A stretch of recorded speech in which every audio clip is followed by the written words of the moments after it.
रेशमा, रेशमा और मनीषा 3 बहनें हैं। उनका एक भाई भी है, मयंक। मयंक अपनी बहनों को बहुत प्यार करता है, लेकिन मयंक की पत्नी सविता इस मामले में मयंक से बिल्कुल ही अलग है।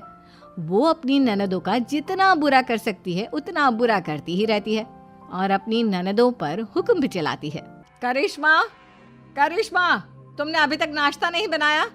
तुम्हारे भैया को ऑफिस जाने में देर हो रही है। हाँ भाभी, बस अभी बनाती हूँ। करिश्मा, तुम ये ढीलापन छोड़ दो। कल को पराये घर जाना है। वहाँ अगर तुम इस तरह से काम करोगी तो लोग क्या कहेंगे कि माँ ने और भाभी ने कुछ सिखाया नहीं। और तुम्हारी दोनों बहनें कहाँ हैं?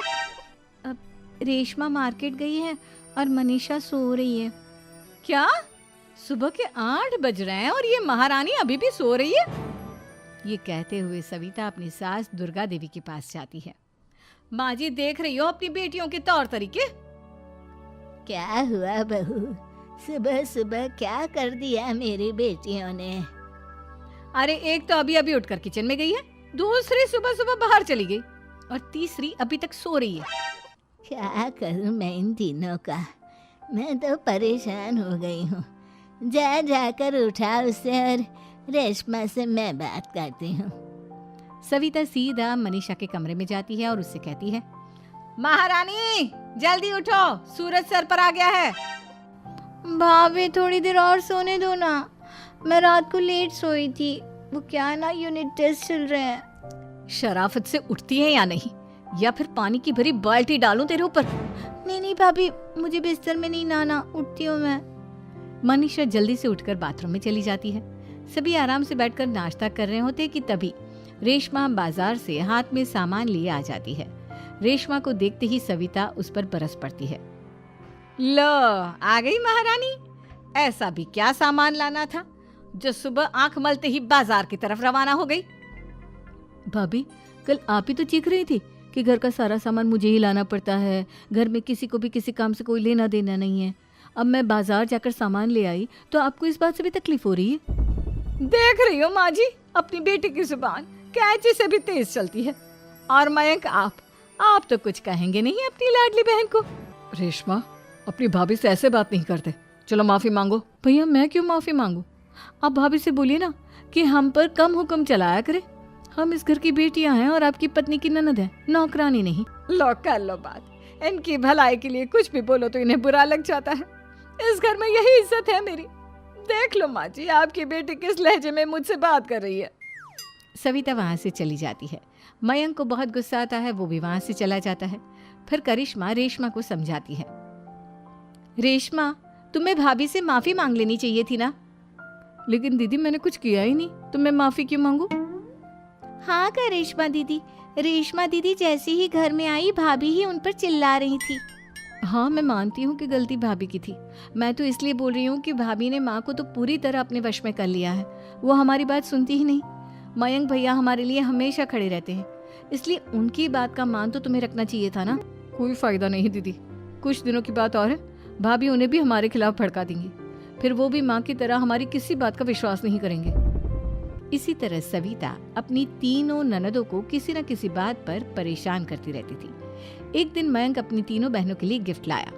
करिश्मा, ये तुम्हारे लिए हार का सेट। रेशमा, तुम्हारे लिए सुंदर सी ड्रेस। और मनीषा, तुम्हें किताबें पसंद है ना, तुम्हारे लिए किताबें लाया हूँ।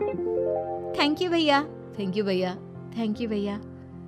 करिश्मा, तुम्हारा नेकलेस कितना सुंदर है। ये भैया कहाँ से ले आए होंगे? मैंने भैया को 3 दिन पहले फोन पर ये डिजाइन दिखाया था और आज भैया ये ले आए। सविता तो अपनी ननदों के गिफ्ट्स देखकर जल गई और करिश्मा का नेकलेस तो उसे भी बहुत पसंद आया था। अपनी बहनों के लिए कितना अच्छा नेकलेस लेकर आए हैं, मुझे कभी कोई गिफ्ट नहीं दिया। मैं आज ही ये हार चुरा लूंगी। रात में सविता करिश्मा का हार चुरा लेती है और इसी तरह उसे अपनी ननदों की जो भी चीज़ अच्छी लगती वो उसे मांगती नहीं, बल्कि रात के अंधेरे में चुरा लेती। इसी तरह दिन बीतते गए और सविता ने मयंक के दिल में भी उसकी बहनों के लिए नफरत पैदा कर दी। एक दिन मयंक ने करिश्मा और रेशमा के लिए रिश्ता देखा और ये बात उसने घर में सबको बताई। माँ, करिश्मा और रेशमा के लिए बहुत अच्छा रिश्ता आया है।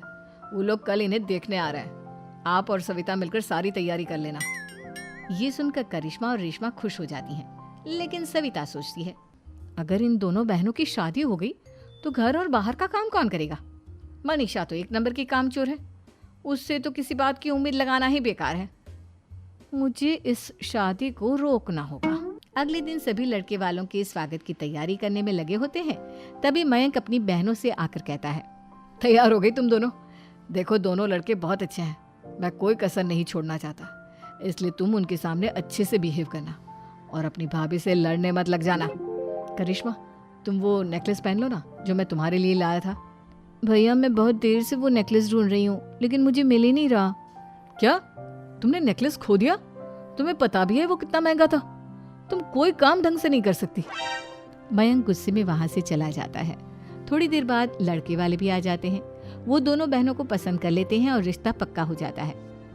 लेकिन सविता के दिमाग में तो कुछ और ही खिचड़ी पक रही थी। वो पंडित जी के पास करिश्मा की कुंडली लेकर जाती है और उन्हें पैसे देकर करिश्मा की कुंडली बदलवा देती है। जब लड़के वालों के पास करिश्मा की कुंडली जाती है तो वो दुर्गा को फोन करते हैं। बहन जी, हमने करिश्मा की कुंडली अपने पंडित जी को दिखाई थी। आपकी बेटी की कुंडली नहीं बल्कि दोषों का पिटारा है। देखिए, मैं और मेरे पति इन सब बातों में बहुत विश्वास करते हैं, इसलिए हम आपकी बेटी से अपने बेटे की शादी नहीं करा सकते। इस तरह करिश्मा का रिश्ता टूट जाता है और सभी घर वालों को बहुत दुख होता है। अब कविता सोचती है, चलो करिश्मा का तो रिश्ता टूट गया, अब रेशमा का भी रिश्ता तोड़ना है। क्या करूं? अब सविता आवाज बदलकर किसी अननोन नंबर से रेशमा के होने वाले ससुराल में फोन करती है। हेलो, मैं कौन हूँ कौन नहीं ये आपके लिए जानना ज़रूरी नहीं। बस इतना सुन लो कि रेशमा का 2 साल से किसी के साथ अफेयर चल रहा है। बस रेशमा का रिश्ता तोड़वाने के लिए सविता का इतना कहना काफी था। अब रेशमा का भी रिश्ता टूट गया। मयंक और दुर्गा देवी ने रेशमा को खूब खरी खोटी सुनाई और उससे बार बार उस लड़के के बारे में पूछने लगे। आप दोनों मुझे क्यों परेशान कर रहे हो? अरे कोई लड़का होगा मेरी लाइफ में तो मैं बताऊंगी ना, जब कोई है ही नहीं तो कहाँ से लाऊं मैं कोई लड़का? तो तेरे होने वाले ससुराल वालों को फोन किसने किया था? माँ मैं नहीं जानती किसने फोन किया था, मैं सच कह रही हूँ। मैं तो पहले ही कह रही थी इसकी लगाम खींच कर रखो, लेकिन मेरी सुनता ही कौन है। आप चुप रहिए भाभी, ये सब आपका ही किया धरा है। अब तीनों बहनों को विश्वास हो जाता है कि ये सब उनकी भाभी ही कर रही है। तीनों बहनें अपनी भाभी को सबक सिखाने के लिए एक वकील कर लेती है और घर में हिस्सा मांगना। देखो भैया, माँ बाप की जायदाद में जितना बेटों का हक होता है उतना ही बेटियों का, इसलिए इस घर के 4 हिस्से होंगे और हमें अपना हिस्सा चाहिए। मैंने तुम्हारे लिए क्या क्या नहीं किया और तुम इस घर में हिस्सा मांग रही हो? भैया, आप और माँ हम बहनों की कोई बात नहीं सुनते हो और भाभी हमारी शादी नहीं होने देगी क्योंकि उन्हें लगता है कि आप हमारी शादी में ज्यादा पैसा लगाओगे और उन्हें हम जैसी फ्री की नौकरानी कहाँ मिलेगी। तो हम भाभी के साथ तो रह नहीं सकते, हम बहनों को अपना हिस्सा चाहिए। अरे तुम्हें शर्म आनी चाहिए अपने भाभी पर ऐसा इल्जाम लगाते हुए। वो तुम्हारे बारे में कितना सोचती है। हाँ माँ, भाभी हमारे बारे में बहुत सोचती है। दिन रात बस यही सोचती रहती है कि किस तरह से अपनी तीनों ननदों को परेशान करूं और कभी मुझे पढ़ने भी नहीं देती। दोनों बहनों का रिश्ता भी तो इन्होंने ही तोड़वाया है और रात में हमारे कमरे में आकर हमारी चीजें भी चुराती हैं। इसी तरह सविता की तीनों ननदें अपनी बात पर अड़ी रही। अब कोर्ट में तारीख भी शुरू हो गई। जब सविता को लगा कि उसकी तीनों ननद इतनी आसानी से नहीं मानने वाली, तो उसने अपने पति और सास को सारी सच्चाई बता दी और अपनी तीनों ननद से माफी मांगी। मयंक और दुर्गा को भी अपनी गलती का एहसास हो गया। अब सविता खुद करिश्मा और रेशमा के लिए अच्छा रिश्ता ढूंढती है और उनकी शादी करवाती है।